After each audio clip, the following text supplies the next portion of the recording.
Entonces, el recording in progress. Entonces, a partir de ese momento comenzamos la grabación. Voy a compartirles un momentico la pantalla.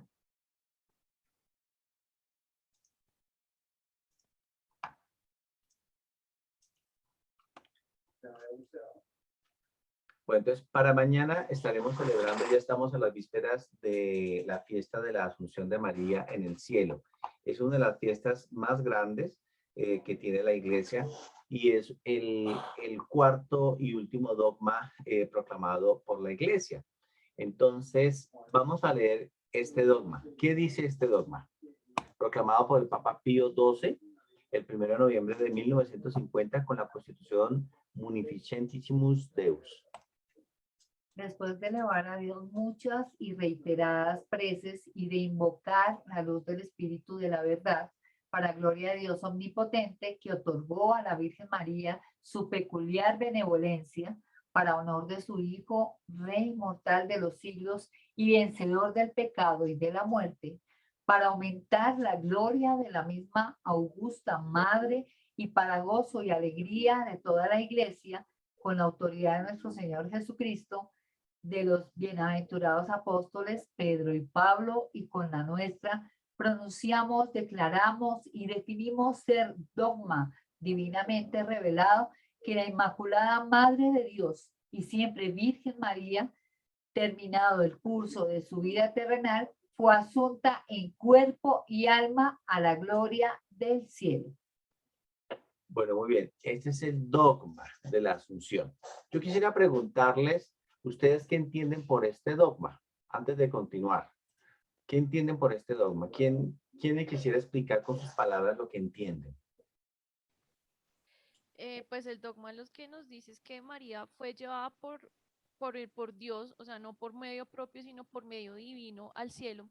Sin embargo, en la teología existe una discusión en torno a que si María murió o no murió, porque hay unos doctores y unos teólogos de la iglesia que dicen, si Jesús murió, entonces por ende María también murió, pero hay otros teólogos, doctores de la iglesia, obispos u otras personas que han estudiado este dogma, dice, si María fue preservada del pecado original, entonces también puede ser posible que haya sido preservada de la muerte. Y aún con el paso del tiempo sigue siendo esa discusión de que unos dicen que sí y otros dicen que no. Entonces eso es como la idea del dogma. Muy bien, Claudita. ¿Alguien más? ¿Qué entienden por el dogma de la Asunción de la Virgen? ¿Qué significa que María sea asunta a los cielos?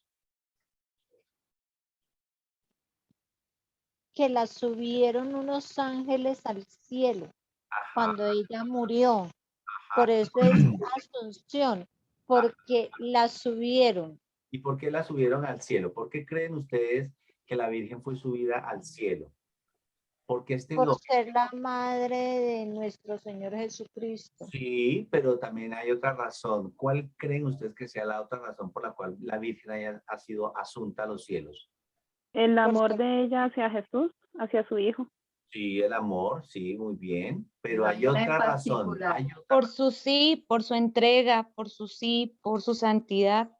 Sí, hay otra razón. Muy bien. ¿Cuál será? ¿Cuál será esa razón? Una razón. Porque María es inmaculada. Desde antes de nacer ella es pura. Y por lo tanto ella es hija predilecta del Padre. Sí, estás caliente, pero todavía te falta que... Incorrupción. El hecho de que María sea inmaculada, pues, pues es preservada del pecado, por tanto es un cuerpo incorrupto como tal.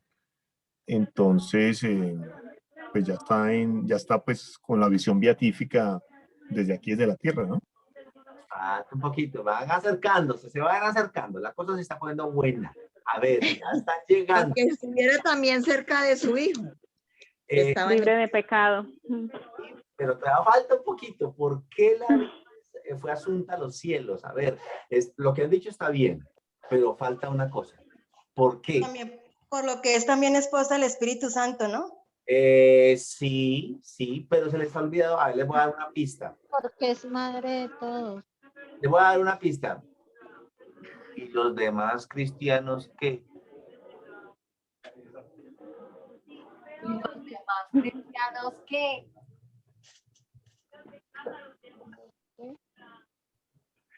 Bueno, les voy a contar muy rápidamente.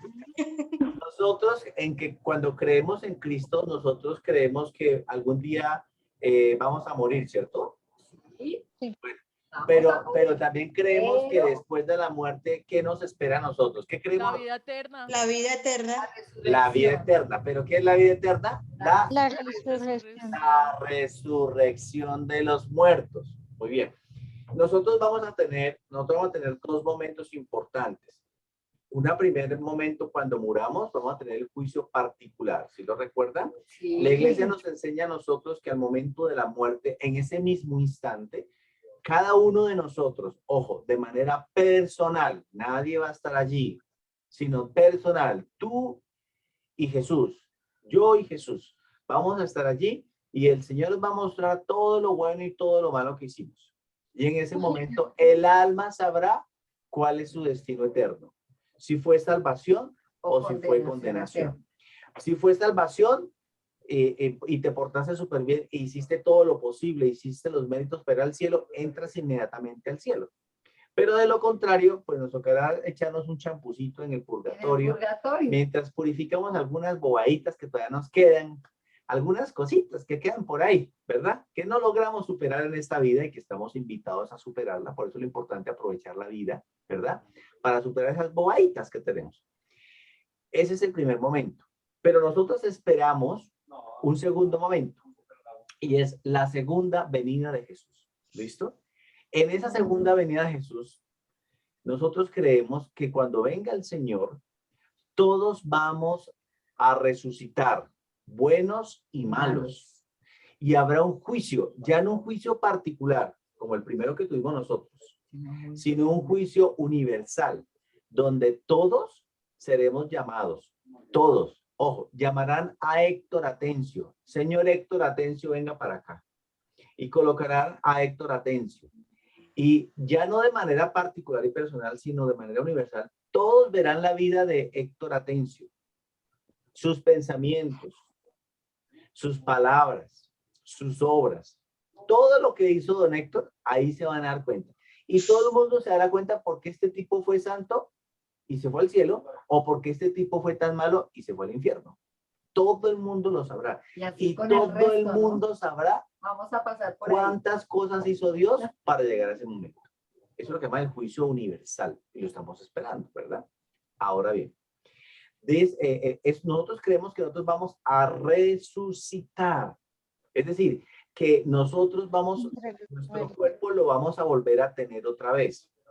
Cuando nosotros morimos, queda el alma, se separa del cuerpo, ¿verdad? No se pierde la corporeidad, se pierde el cuerpo. En el alma está todo nuestro ser, ¿verdad? Y queda pendiente poder recuperar el cuerpo. Nosotros creemos que en algún momento, en la segunda, cuando venga nuestro Señor, todos vamos a resucitar. Ojo, buenos y malos vamos a resucitar, pero unos para salvación, para vida eterna, y otros para condenación. Lo que llaman están en las escrituras la segunda muerte, que se habla mucho de la segunda muerte. La segunda muerte son los que van allá. Ahora bien, nosotros creemos que la Virgen, de una manera particular, ya recibió de manera anticipada eso que nosotros esperamos, que es la resurrección de su cuerpo como tal y de ella como persona. Ya ella lo recibió de manera anticipada. Ojo, de manera anticipada. María, de manera anticipada, ha recibido muchas cosas muy bellas del Señor, pero sobre todo, la primera resucitada, la primera redimida, ha sido María. ¿Listo? Entonces, ¿por qué el Señor se la llevó a los cielos?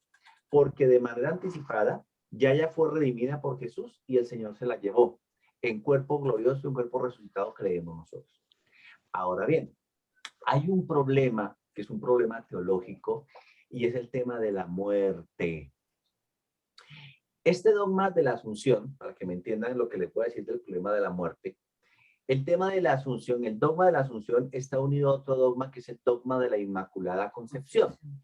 El dogma de la Inmaculada y el dogma de la Asunción van unidos, ¿sí? ¿Por qué? El dogma de la Inmaculada Concepción, no lo hemos visto acá, pero les adelanto algo. Nosotros creemos que la Virgen, cuando fue concebida en el vientre de Santa Ana, ¿sí? De Santa Ana, cuando ella fue concebida, ella fue concebida sin el pecado original. Inmácula, es decir, sin mancha. Inmácula es mancha, inmácula es sin mancha, sin pecado original. Pero eso tiene un problema. ¿Por qué? Eso lo vamos a explicar cuando veamos el dogma de la Inmaculada, que hoy no lo vamos a explicar, pero para que ustedes me entiendan lo que les voy a decir ahora acerca de la muerte. Nosotros creemos firmemente, nosotros los cristianos, los católicos, nosotros creemos que cuando Adán y Eva pecaron, cometieron lo que se llama el pecado original. Y nosotros creemos que de Adán y Eva hemos heredado todo el género humano. Ojo, todo el género humano hemos heredado, ojo con esa palabra, heredado el pecado original. Cuando antes de pecar Adán y Eva, ojo, no existía la muerte, no existía. Antes del pecado original, no existía la enfermedad, no existía el sufrimiento. ¿Por qué sufrimos nosotros? Le reclamamos a Dios. Culpa nuestra porque es consecuencia del pecado original. ¿Por qué nos enfermamos? ¿Por qué no morimos de COVID? ¿Por qué Dios no actúa? No es que Dios no actúe, es que nosotros hemos heredado, recuerden esa palabra, de Adán y Eva, el pecado original. Es decir, antes de que Adán y Eva pecaran, en ellos existían lo que se llamaban los dones preternaturales, se llaman eso, los dones preternaturales. Dentro de esos dones preternaturales está que podíamos ver a Dios cara a cara, lo que llamamos la visión beatífica, ver a Dios cara a cara. No necesitamos de ahora de la fe, ahora es para saber, ¿será que Dios existe? ¿Será que sí? ¿Será que necesitamos de la fe? No, cuando estaba Adán y Eva en el paraíso, ellos veían a Dios cara a cara, no necesitaban de la fe porque lo veían, ¿sí? Ese es uno de los dones preternaturales. Muy seguramente, y el otro don preternatural era el don de la inmortalidad. Y el hombre, ojo, para que me entiendan el tema de la muerte, el hombre moría, sí, pero no moría como morimos nosotros a causa del pecado. La muerte del hombre era una transición, es decir, era pasar de un estado al otro, sin una ruptura. Cuando se da el pecado original, viene la muerte, pero la muerte ya es algo desgarrador. Hay sufrimiento con la muerte, porque hay separación. Hay separación del que se muere, porque ya no estará más con su familia, con sus amigos, y hay separación de la familia que se queda, porque la familia que se queda siente la ausencia y el vacío de la persona que se muere. O sea, la muerte es una tragedia, es una ruptura para nosotros increíble. La muerte es frustrante para el ser humano. La muerte es frustrante. Entonces, el pecado original conlleva la muerte, conlleva la enfermedad. Pecado heredado, ¿verdad? Y otra cosa es el pecado contraído. Nosotros, ¿por qué decimos que toca bautizar a los niños? Y decimos, pero qué pecado, ¿por qué bautizarlo tan chiquito si no ha cometido pecado? Cierto, el niño no ha cometido pecado, es decir, no ha tenido pecado contraído. Tiene el pecado heredado de Adán y Eva. Por eso es que al niño hay que bautizarlo. En el momento en que se bautiza el niño, se borra el pecado original, pero quedan las consecuencias del pecado. Es decir, se borra el pecado, me convierto en hijo de Dios y en ese momento yo ya soy una nueva criatura. Pero las consecuencias del pecado quedan. Y las consecuencias del pecado se llama concupiscencia. Y la concupiscencia es esa tendencia al mal. Y la consecuencia del pecado es que ya me voy a morir en cualquier momento. Consecuencia del pecado, que yo me voy a enfermar en cualquier momento. ¿La culpa la tuvo Dios? No la tuvo Dios. La culpa la tuvieron nuestros primeros padres cuando en libertad ellos decidieron hacer su propia voluntad de alejarse de Dios. Pero ese es un pecado heredado de nosotros. ¿Qué pasa con María? María, miren lo estrecho del dogma de la Asunción con el de la Inmaculada. María, dice el dogma de la Inmaculada Concepción, fue preservada del pecado original.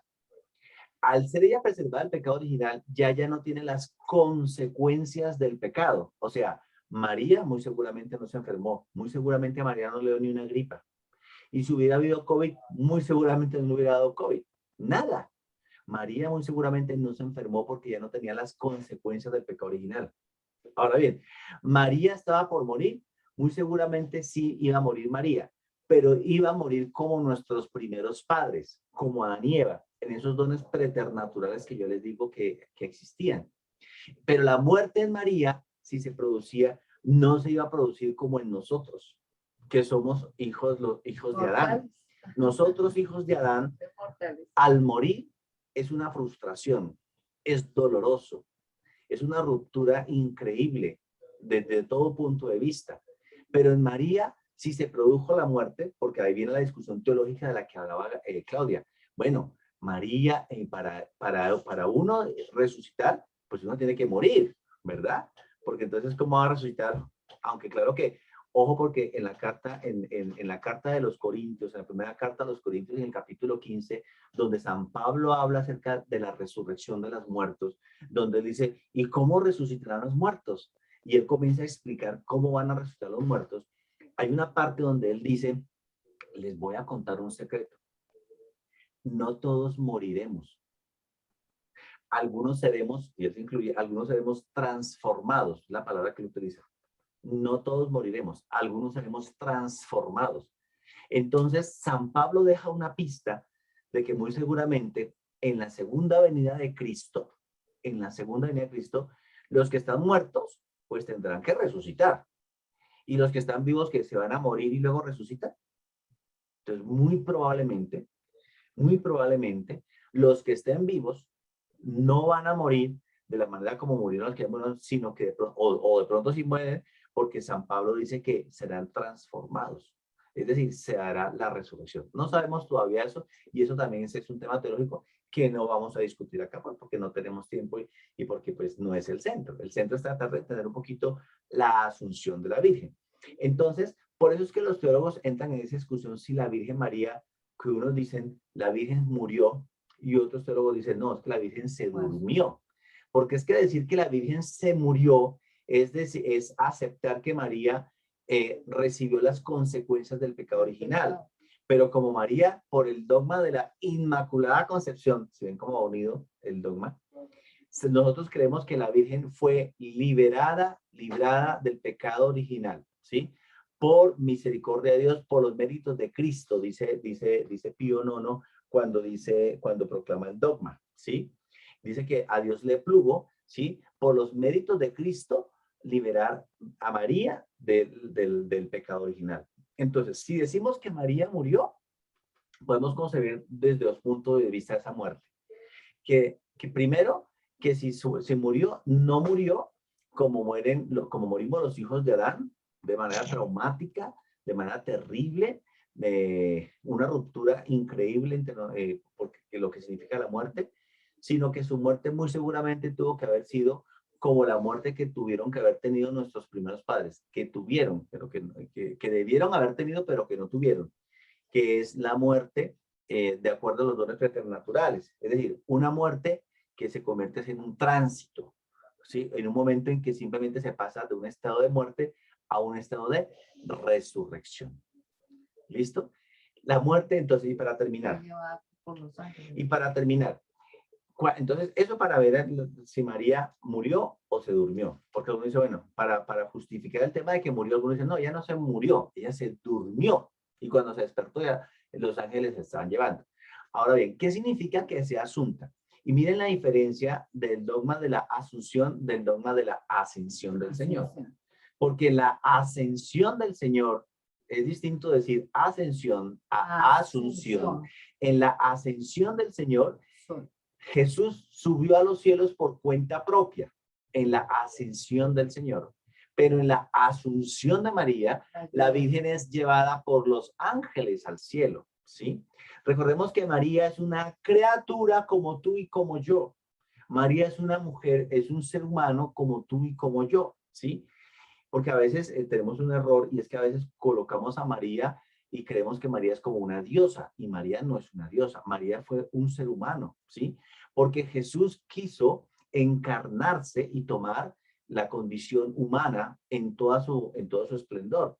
Y para hacerlo se valió de María, ¿verdad? Entonces, si nosotros creemos que María es una diosa, estamos MFT, mirando fuera del tiesto. porque es que entonces significa que Jesús no asumió ninguna condición humana, entonces Jesús siguió siendo Dios y entonces fue un cuerpo aparente y podemos caer en un montón de cosas que no son. Jesús asumió nuestra condición humana totalmente y esa condición humana la asumió de María, el 100%, ¿verdad? Entonces, María es asunta a los cielos, es decir, es llevada a los cielos por los ángeles, ¿sí? Y en ese momento en que llega a los cielos, ya ella es llevada en cuerpo resucitado. Ojo, en cuerpo resucitado. En el mismo cuerpo que nosotros esperamos que sea transformado nuestro cuerpo. Cuando llegue, cuando sea la segunda venida de nuestro Señor, que desafortunadamente hay muchas sectas que están en función de eso, ¿sí? Cuando llegue nuestro Señor por segunda vez, Él vendrá como juez. Ojo, como juez. Él ya no vendrá como lo hizo la primera vez en la carne, que vino y se hizo niño y se encarnó. No, Él vendrá como justo juez a separar a las cabras de las ovejas, ¿sí? A dejarlos a izquierda y a derecha, a llevarlos a uno a la vida eterna y a otros a condenación eterna. Es lo que creemos nosotros. Esa es nuestra fe. Eso es lo que nosotros creemos. Y nosotros creemos que nuestros cuerpos, entonces, nuestra corporeidad será distinta. No vamos a tener el mismo cuerpo que tenemos ahorita, porque este cuerpo es un cuerpo que no sirve. Este cuerpo es un cuerpo débil, un cuerpo enfermizo. Miren los santos, que es distinto, por ahí Julio César nombró a los cuerpos incorruptos. Es distinto un cuerpo incorrupto a un cuerpo resucitado. Porque el cuerpo incorrupto es un cuerpo mortal. Son los vestigios de nuestro cuerpo mortal actual. Que en los santos, de una manera especial, su corporeidad permitió que el cuerpo se transformara, evolucionara de una manera distinta a la de los restos de seres humanos y por singular gracia a Dios también. Porque no todos los santos tienen cuerpo incorrupto, solamente unos que otros. Entonces, una cosa es el cuerpo incorrupto y otra cosa es el cuerpo resucitado, que será como el cuerpo de Jesús. Y termino con esto. Recuerden cuando Jesús se aparecía en las primeras resurrecciones, decía, por ejemplo, que estaban los apóstoles reunidos y estaban a puertas cerradas y de un momento a otro entró el Señor y le decía, la paz esté con vosotros. Y entonces los apóstoles, ¿cómo así? Y todos veían que era Jesús, pero nadie quería decir que era Jesús. Y el Señor entonces los decía, aquí estoy. O recuerden, ese cuerpo tiene unas características increíbles. Traspasa paredes. Ese cuerpo resucitado es como el cuerpo que también en el Evangelio cuando nos narra que los apóstoles estaban allá pescando y Jesús estaba a la orilla y le estaba encendiendo una fogata y les estaba asando unos pescaditos y entonces llega, creo que Pedro, que dice, ay, ese es el Señor. Y se tira y era Jesús. Y ellos se quedan sorprendidos y entonces Jesús en su cuerpo resucitado comienza a morder, a comerse el pescado. O sea que ese cuerpo resucitado también come. O sea, además de traspasar paredes, también come. Es decir, el dogma de la Asunción de María es un dogma que nos recuerda a nosotros que nosotros estamos esperando, lo que estamos esperando de la resurrección en nosotros, ya lo recibió María. Y que como así la Virgen en este momento lo recibió, algún día nosotros, los que creemos en Cristo, y si hacemos las cosas bien para poder estar con Él en la eternidad, algún día vamos a tener esa posibilidad de recibir también la resurrección de los muertos. Listo. Hasta aquí entonces, y dejámosla rápidamente para que respondamos preguntas, si hay preguntas hasta este punto.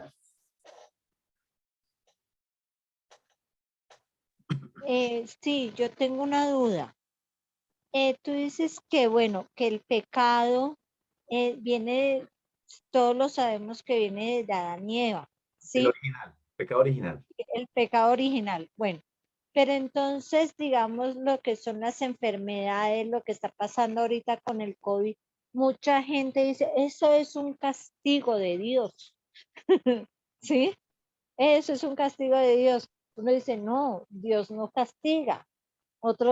Hay un dicho que uno a veces escucha por ahí que dice, es que Dios no castiga ni con palo ni con reo, sino con su propio pellejo, ¿sí? Entonces, eso es algo que uno a veces escucha, pero yo digo, bueno, no, Dios no castiga, Dios es un Dios de amor, Dios es, de pronto son llamados que nos hace Dios para uno o para que la humanidad reflexione un poco de lo que se está viviendo y de lo que se está haciendo. Pero yo no creo que eso, esas enfermedades tan graves que se está viviendo en estos momentos la humanidad y que por muchos años también, hace mucho tiempo también se vivieron muchas, y que cada día como que uno dice, uy, Dios mío, ¿qué es lo que está pasando? Que vienen cosas como tan duras y tan tremendas. Si Dios es amor, entonces esas enfermedades son, para mí, son como llamados como para uno reflexionar de lo que se está viviendo, de lo que se está pensando y de las cosas que se están haciendo, ¿no? Digamos, tanto aborto, tanto aplaudir y alabar tantas cosas que uno como que fuera de lo común, ¿no?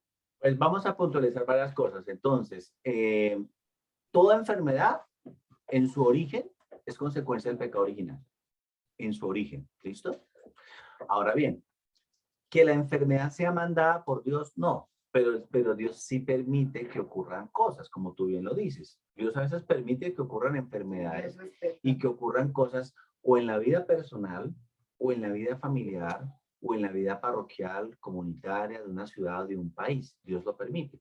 Ahora, te voy a decir una cosa. Yo en lo personal creo que Dios sí castiga. Porque así como nosotros, pero no porque tengan la visión de un Dios castigador, sino porque es que eso hace parte de la misión de un padre. Nosotros los padres tenemos que castigar a nuestros hijos, es decir, reprenderlos para que aprendan, a leccionarlos, porque de lo contrario no se corrigen. Y si un padre no castiga a sus hijos, el hijo crece torcido. Pero ese es un tema que no lo vamos a hablar ahorita acá porque es un tema de discusión, ¿sí? Porque entonces diremos que entonces si Dios es castigador, porque es que creemos que no, y hay varios pasajes en la Biblia donde la palabra castigo es empleado como tal por los autores sagrados. Pero bueno, no vamos a entrar en ese tema. Lo que sí es importante es lo siguiente. Dios sí permite cosas, Dios permite calamidades en las personas, sí. Y permite enfermedades y cosas, sí. ¿Pero para qué? Para salvación de la persona y para salvación de todo el género humano. Dios no permite algo que vaya en contra de ti o en contra de mí. Ni una enfermedad, ni siquiera la misma muerte. Dios no lo permite. Todo lo que Dios permite es para nuestra propia salvación. Porque recordemos lo que dice la palabra del Señor, que ni un solo cabello de tu cabeza se caerá si no es por permisión de Dios. Ni uno solo. Entonces, ¿Dios permite muchas cosas? Sí, pero no todas. Dios no permite todas. ¿Listo? Milenita.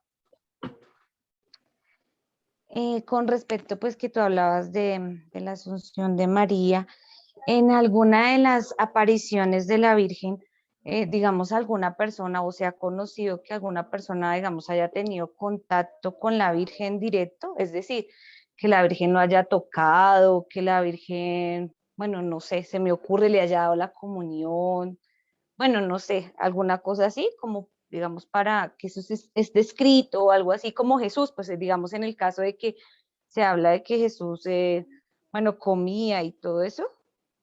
Sí, hay un santo que no recuerdo ahorita qué santo es, que recibió un anillo de la Virgen.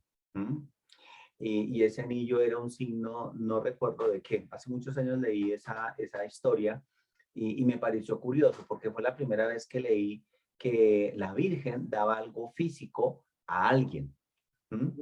Eso en el caso. Ahora, de lo que yo he leído y de lo que yo he escuchado de otras cosas, por ejemplo, Santo Domingo de Guzmán. Santo Domingo de Guzmán se dice que él recibió de la Virgen la camándula. La Virgen le dio una camándula a Santo Domingo y le enseñó a rezar el rosario, ¿sí? Y le dijo la Virgen a Santo Domingo que justamente que con esa oración habrían muchas gracias y muchos bienes que se iban a recibir. Las apariciones. Esa es la segunda referencia de un objeto físico, que es como las resurrecciones de Jesús, donde se manifiesta de manera física la Virgen. Ahora, ¿de qué otra cosa? No, a ver, yo me estoy contando que en las apariciones, cosas físicas.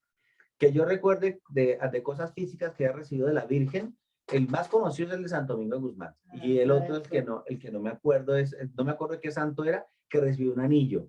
Inclusive ese santo, hasta ahora que me acuerdo también, recibió también, era un sacerdote o un obispo. Él recibió unas vestiduras sagradas que se las dio. La misma Virgen se las dio a él también. No recuerdo qué santo era, pero me pareció muy bonito cuando leí eso. Son cosas visibles también. No, pero de la Virgen dando cosas físicas, pregunta Milena. ¿Mm?